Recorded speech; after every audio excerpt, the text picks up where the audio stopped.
Subscribe to our channel by clicking the subscribe button. Click the bell button and enjoy the latest uploads from our channel. Everyone, स्वागत है आप सभी का हमारे YouTube channel success thunder पे। आज हम लोग एक ट्रायंगुलर बेस्ड अरेंजमेंट को सॉल्व करेंगे जो कि इस टाइम पे काफ़ी ज़्यादा ट्रेंडिंग में है। तो चलिए फिर इस क्वेश्चन को सॉल्व करना शुरू करते हैं और देखते हैं कि क्या कुछ अप्रोच हम लोग लगाएंगे और इस क्वेश्चन को सॉल्व कर पाएंगे। तो सबसे पहले आप इस क्वेश्चन को देख लीजिए, इसका स्क्रीनशॉट ले लीजिए, खुद से क्वेश्चन को देखिए, सॉल्व करिए और कितना समय लग रहा है उस हिसाब से आप इस क्वेश्चन को सॉल्व करने की कोशिश करिए। और उसके बाद एक बार मेरी अप्रोच को देखिए, फुल वॉच करिए। उसके बाद हम लोग एक बॉक्स पजल भी सॉल्व करेंगे। सबसे पहले ये एक ट्रायंगुलर अरेंजमेंट है, ये आप देखिए, और इसके जस्ट नीचे ही एक बॉक्स पजल भी है, इसका भी आप स्क्रीनशॉट ले लीजिए, इसको भी सॉल्व करिए और फिर खुद से देखिए, सॉल्व करिए, बनाइए क्या अप्रोच आप लोगों का लग रहा है। उसके बाद हम लोग जो है कि मिल के इस क्वेश्चन को सॉल्व करेंगे और देखेंगे कितने समय में और क्या अप्रोच फॉलो करके इस टाइप के क्वेश्चंस को हम लोग टैकल कर सकते हैं। तो आई होप कि अब तक आप लोगों ने स्क्रीनशॉट ले लिया होगा क्वेश्चन का। अब चलिए हम लोग क्वेश्चन को सॉल्व करना शुरू करते हैं। तो देखिए क्वेश्चन में क्या लिखा हुआ है, 6 persons PRUV W and T are sitting around a triangular table। Triangular table में 6 पर्सन बैठे हुए हैं। Such that three of them sit at the corner, जिस तरीके से 3 लोग कॉर्नर पे बैठे हैं and the rest on the middle of the side, बाकी लोग जो है वो मिडल में बैठे हैं। तो देखिए 6 लोगों का हो गया arrangement. One who sits at the corner face away from the centre, जो लोग कॉर्नर पे बैठे हैं वो away from the centre face कर रहे हैं। One who sits at the middle of the side face towards the centre, बाकी जो लोग मिडिल में बैठे हैं वो लोग टूवर्ड्स द सेंटर फेस कर रहे हैं। They also like different bikes, इन लोगों को डिफरेंट बाइक्स भी पसंद है। Okay, one of the person like Hero bikes. अब यहाँ पे किसको क्या बाइक पसंद है, बाइक के नाम नहीं दिए, यहीं से स्टार्ट हो गया है क्वेश्चन। हमें केवल अभी तक पर्सन्स के नाम पता है, PRUVWT। ठीक है, तो एक पर्सन है, यहाँ पे लिखा हुआ है कि one of the persons like hero bike, एक पर्सन को जो है कि हीरो बाइक पसंद है। ठीक है, P sit second to the left of the one who likes KTM। KTM के सेकेंड लेफ्ट पे कौन बैठता है, P बैठता है। ठीक है, तो यहाँ पे नोट कर लेते हैं कि KTM के सेकेंड लेफ्ट पे कौन बैठेगा, P बैठेगा। आगे only 2 person sits between W and U, W और U के बीच में केवल 2 ही लोग बैठेंगे।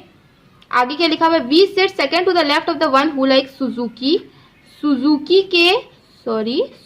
के सेकेंड लेफ्ट पे कौन बैठता है, V बैठता है। आगे बढ़ते हैं, W sit second to the right of R, R के सेकेंड राइट पे कौन बैठता है, W बैठता है। R के सेकेंड राइट पे कौन बैठता है, W बैठता है। आगे हम लोग देख लेते हैं कि क्या लिखा हुआ है, neither V nor W likes KTM। V और W को KTM नहीं पसंद है, तो यहीं पे लिख लेते हैं कि V और W को KTM नहीं पसंद है। राइट, आगे बढ़ते हैं, one who likes Harley sit second to the right of the one who likes Honda. Honda के सेकेंड राइट पे कौन बैठेगा, वो बंदा बैठेगा जिसको हैरले पसंद है। देखिए आपको कितने बाइक्स के नाम पता चल गए, होंडा, हैरले, सुजुकी, KTM, हीरो, मतलब 1 2 3 4 5 बाइक के नाम आपको अभी तक पता चल गए हैं। आगे U sits middle of the side and likes Bajaj. U जो है वो मिडिल में बैठता है और वो किसको पसंद करता है, बजाज को पसंद करता है। ठीक है, तो यू को एक मिडिल में बता दीजिए और इसको किसको पसंद करेगा, बजाज को पसंद करेगा। P does not like hero, hero जो है P जो है हीरो को पसंद नहीं करता है। बजाज जो है वो छठी बाइक का नाम था, ये भी हमें पता चल चुका है। यहाँ से क्वेश्चन खत्म। अब हमें इतने से ही इंफॉर्मेशन से क्वेश्चन को सॉल्व करना है।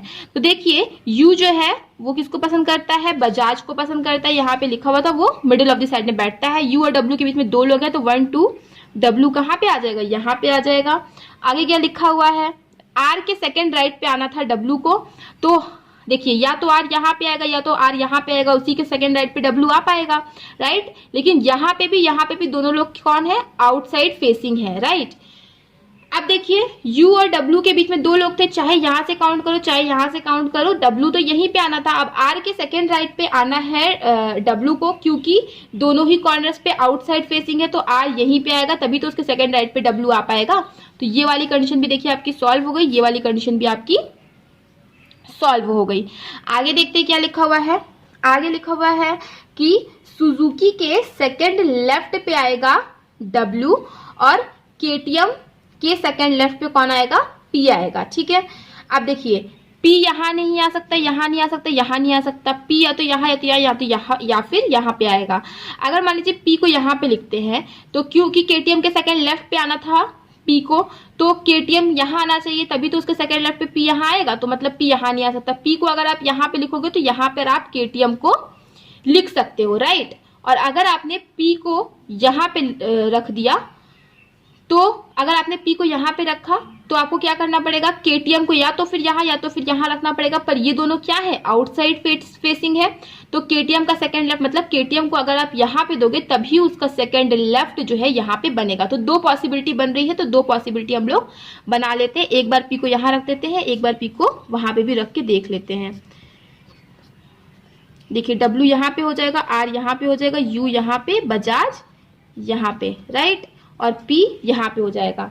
अच्छा, KTM के सेकंड लेफ्ट पे आना है P को, तो इस केस में देखिए KTM यहाँ पे होगा और इस केस में KTM यहाँ पे हो जाएगा। तो देखिए ये वाली कंडीशन भी आपकी क्या हो गई, सॉल्व हो गई, राइट। अब आगे बढ़ते हैं, आगे लिखा हुआ है सुजुकी के सेकंड लेफ्ट में आएगा V, राइट।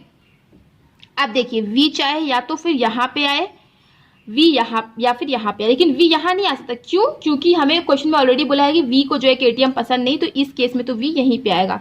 यहाँ पे अगर आपने V को यहाँ पे रखा, ठीक है, देखिए ये सारे लोग क्या थे, ये सारे लोग इनसाइड फेसिंग थे और ये सारे लोग जो है वो की आउटसाइड फेसिंग थे। अगर आप V को यहाँ पे रखते हो तो सुजुकी के सेकंड लेफ्ट पे आना था V को, सुजुकी को इसका मतलब यहाँ आना चाहिए, अगर यहाँ पे तो बजाज है तो यहाँ पे फिर V इसका मतलब यहाँ नहीं आ पाएगा। तो V को अगर आप यहाँ पे रख रहे हो तो सुजुकी आप यहाँ रखोगे, ठीक है। इस केस में अगर आपने V को यहाँ पे रख दिया है तो क्योंकि बोला है सुजुकी के सेकंड लेफ्ट पे आएगा V, तो सुजुकी कहाँ पे आ जाएगा, सुजुकी यहाँ पे आएगा, तभी उसके सेकंड लेफ्ट पे V वहां पे आ पाएगा।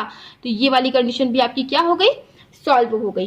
अब क्या बोला कि होंडा के सेकंड राइट में आएगा हैरले, ठीक है। अब देखो इस केस में होंडा के सेकंड राइट में हैरले को आना था।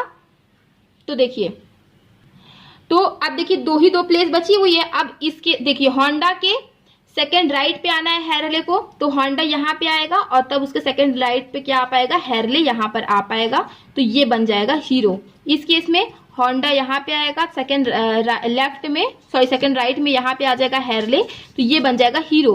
लेकिन क्वेश्चन में तो ऑलरेडी बोला था कि हीरो जो है वो P को नहीं देना है, तो ये कंडीशन गलत हो गई। यही आपका फाइनल अरेंजमेंट बनेगा। तो ये आपका फाइनल अरेंजमेंट बना और इस क्वेश्चन को सॉल्व करने में मुश्किल से आपको 1.5 से 2 मिनट लगने चाहिए। 2 मिनट से ज्यादा इस क्वेश्चन में आपको लगाना ही नहीं है। 2 मिनट से ज्यादा का ये क्वेश्चन है ही नहीं।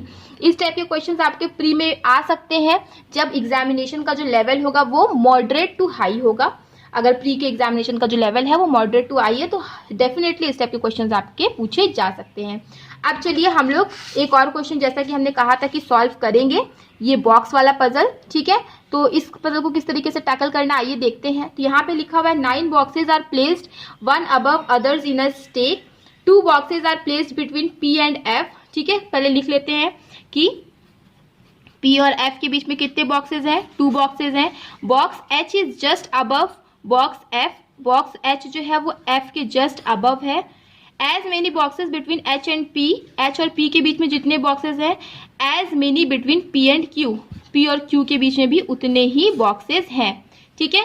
H और P के बीच में जितने बॉक्सेज है, P और Q के भी उतने ही बॉक्सेज है। P और Q के बीच में M is placed above box C, M जो है वो बॉक्स C के ऊपर है, एंड बिलो बॉक्स D, मगर वो D के जो है कि नीचे है, राइट।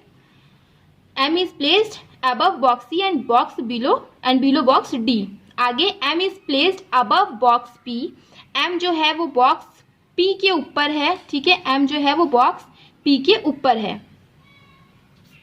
ठीक है। आगे क्या लिखा हुआ है, 3 boxes are placed between M and O, M और O के बीच में कितने बॉक्सेज हैं, 3 बॉक्सेज हैं। P is placed 4th from the bottom, P जो है वो 4th है बॉटम से, ठीक है। O is placed just above J, O जो है वो J के जस्ट ऊपर है और P जो है वो बॉटम से 4th है। तो देखिए 1 2 3 4 5 6 7 8 9, ठीक है। 9 बॉक्सेस का अरेंजमेंट हमने कर दिया। अब क्या बोला था, P जो है वो बॉटम से 4th है, 1 2 3 4th, मतलब P कहाँ पे आएगा, यहाँ पे 5 6 7 8 9। ठीक है, P यहाँ पे आ गया। अब क्या बोला है कि H और P से रिलेटेड इन्फॉर्मेशन अब हमें ढूंढना है कि P और F के बीच में, यहाँ बोला P और F के बीच में 2 बॉक्सेस हैं। ठीक है, तो देखिए 1 2 F यहाँ पे भी आ सकता है। एक और पॉसिबिलिटीज आप ले लीजिए। देखिए पॉसिबिलिटी लेने के लिए आपको चूकना नहीं है, 1 2 F यहाँ पे दे दीजिए, क्योंकि पॉसिबिलिटी लोगे फटाफट क्वेश्चन सॉल्व होगा, अगर नहीं लोगे तो क्वेश्चन सॉल्व करने में टाइम लगेगा। तो P और F के बीच में 2 हो गया। अब F के जस्ट ऊपर आना था H को, तो F के जस्ट ऊपर आप H बैठा दीजिए। दोनों ही केसेस में ये वाला भी हो गया। H और P के बीच में जितने होंगे P और Q के बीच में भी उतने ही होंगे। तो देखिए H और P के बीच में कितने हैं, 1 2 3 हैं। तो P और Q के बीच में भी 3 होंगे, तो Q डेफिनेटली नीचे आएगा इस केस में, 1 2 3। लेकिन Q नीचे आने की जगह है नहीं, तो ये कंडीशन देखिए आपकी गलत हो गई। इसमें देखिए 1 ही है H और P के बीच में, तो P और Q के बीच में भी 1 ही होंगे, तो Q डेफिनेटली क्या होगा, ऊपर आएगा। तो Q यहाँ पे ऊपर आ गया है, तो ये वाली कंडीशन आपकी सॉल्व हो गई। अच्छा, P के ऊपर आना है M को, तो अभी हम इस चीज को फिक्स नहीं कर पाएंगे। और ये चीज लेकिन दी हुई थी कि P के ऊपर आना है M को, और M के ऊपर कौन आएगा, D आएगा। मतलब M और D कहीं ना कहीं यहीं पे आएंगे, राइट। M और D जो है यहीं पे आएंगे, राइट। आगे बढ़ते हैं, देखते हैं इसको किस तरीके से टैकल करना है। M और O के बीच में कितने हैं, 3 बॉक्सेस हैं। ठीक है, ये बोला गया है। अच्छा देखिए P के ऊपर आएगा M, तो अब हम M का थोड़ा प्लेस फिक्स करने की कोशिश करते हैं। लेकिन ये हमें पता है कि M जो है वो ऊपर नहीं आएगा, क्योंकि M सबसे ऊपर नहीं आएगा, क्योंकि M के ऊपर भी D को आना है। तो मान लीजिए कि अगर हम लोग M को हम यहाँ पे सेट करते हैं, राइट। M को अगर हमने यहाँ पे सेट किया P के ऊपर, तो M और O के बीच में कितने आना है, 3 लोगों को आना है। 1 2 3, M नीचे नहीं आ सकता, 1 2 3 M जो है सॉरी, हाँ, तो M और O के बीच में 3 आना है ना, सॉरी। P के ऊपर आना है M को, और M और O के बीच में आना है 3। तो M को अगर हम यहाँ सेट करेंगे 1 2 3, O नीचे नहीं आ सकता, 1 2 3 O यहाँ पे आ जाएगा, और O के जस्ट नीचे किसको आना था, J को आना था। ठीक है, ये चीज हो सकता है कि M को हम यहाँ पे सेट कर सकते हैं। और एक पॉसिबिलिटी देख लेते हैं, अगर हमने M को यहाँ सेट किया तो 1 2 3 O यहाँ पे तो आ जाएगा, लेकिन क्या O के जस्ट नीचे J आ पाएगा, नहीं आ पाएगा। यहाँ पे मान लीजिए अगर हमने सेट कर दिया M को, तो 1 2 3 O नहीं आ पाएगा। तो इसके लिए सिर्फ एक ही जगह बची M के लिए, ये 1 2 3 O यहाँ पे आ जाएगा, J यहाँ पे आ जाएगा, D भी कहीं ना कहीं ऊपर ही आना था, तो D भी यहाँ पे आ जाएगा। अच्छा, D के नीचे ही आना था C को, D के नीचे M को, और M के नीचे C को, जैसा कि यहाँ पे दिया हुआ था कि D के नीचे M और M के नीचे C को आना था। तो D के नीचे M आ गया और M के नीचे C के लिए एक ही जगह बची है। तो ये कंडीशन भी देखिए आपकी सॉल्व हो गई। M के नीचे आना था P को, ये कंडीशन भी आपकी सॉल्व हुई। O के जस्ट नीचे आना था J को, ये भी हो गया। M और O के बीच में 3 लोगों को होना था, तो M और O के बीच में भी 3 लोग आ गए, तो ये भी हो गया। इस टाइप के पजल भी एग्जामिनेशन में बहुत ज्यादा देखने को मिलते हैं। आप लोगों ने देखा होगा एग्जामिनेशन में, आप लोग जब एग्जाम देते हो तो आप लोग खुद ही जानते होंगे। और इस टाइप के पजल को भी मुश्किल से मुश्किल आपको 1.5 मिनट में सॉल्व कर देना है। ज्यादा से ज्यादा 2 मिनट लगने चाहिए, उससे ज्यादा नहीं लगने चाहिए। प्रैक्टिस करोगे तो डेफिनेटली कर पाओगे। तो आई होप आपको चीजें समझ में आ गई होंगी। चीजें समझ में आ गई हैं तो वीडियो को लाइक करिएगा। अगर चैनल पर पहली बार आ रहे हैं, चैनल को सब्सक्राइब कर दीजिएगा, और जितना हो सके ज्यादा से ज्यादा वीडियो को शेयर करिए। चलिए फिर मिलते हैं अपने नेक्स्ट वीडियो में। Thank you so much for watching.